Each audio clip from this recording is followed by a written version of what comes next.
The Story of the Black Phone, 2021. In 1978, a serial child abductor nicknamed the Grabber prowls the streets of a Denver suburb. Siblings Finney and Gwen Shaw live in the area with their father, an abusive alcoholic. At school, Finney is frequently bullied and harassed. He strikes up a friendship with another kid, Robin, who fends off the bullies and encourages Finney to stand up for himself. One of Finney's friends, Bruce, is abducted by the Grabber. Gwen, who is able to have psychic dreams much like her mother before her suicide, dreams of Bruce's kidnapping. Curious as to how she knows details of the kidnapping that they never released publicly, detectives Wright and Miller interview Gwen but struggle to believe her claims. Robin is abducted by the Grabber. Days later, while walking home, Finney encounters the Grabber and is also abducted. He awakens in a small soundproofed basement and is terrified by the mask-wearing Grabber. In the basement is a disconnected black phone that the Grabber says does not work. Later, Finney hears the phone ring and answers it. Bruce speaks to him, unable to remember his own name or what he did when he was alive. He tells Finney about a floor tile he can remove to dig a tunnel and escape. The police search for Finney is unsuccessful. The Grabber brings Finney some food and leaves the door to the basement unlocked. Finney prepares to sneak out but is stopped by another boy on the phone called Billy. He explains this is a game that the Grabber plays and he is waiting upstairs to attack Finney if he leaves the basement. Billy instructs him to use a cord he had found to get out via the basement window.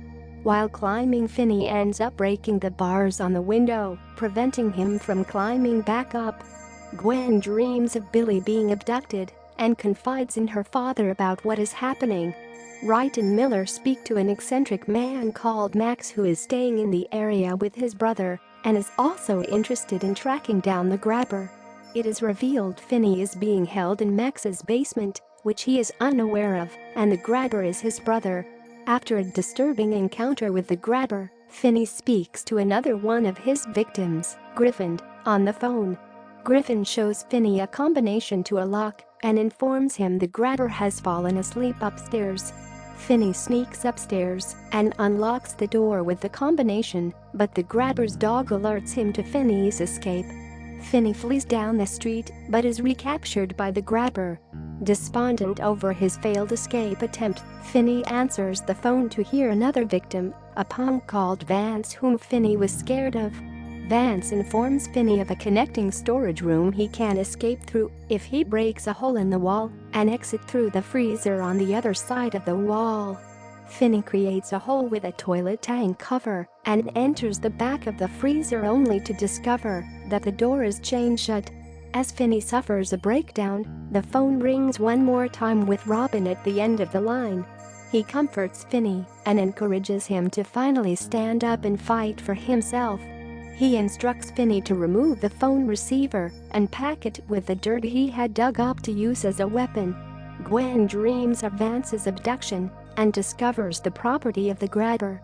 She finds the house and contacts Wright and Miller. Max realizes Finney is being held in the house and rushes to the basement to free him, but his brother kills him. The police rush to the house Gwen found but find it abandoned. In the basement, they find the buried bodies of the Grabber's victims. The Grabber attacks Finney with an axe, but Finney manages to trip the Grabber with the cord, causing him to fall in the hole Finney dug, where the Grabber breaks and traps his ankle in the window bars placed at the bottom. The ghosts taunt the Grabber over the phone before Finney breaks his neck, killing him. Finney distracts the guard dog with meat from the freezer and escapes the house using the combination he learned. Finney exits the house across the street from the Grabber sites, where he reunites with Gwen and the police rush to the property. The siblings comfort each other and reunite with their father, who apologizes for his treatment of them. Back at school, where he is now treated with respect, a confident Finney sits next to his crush in class.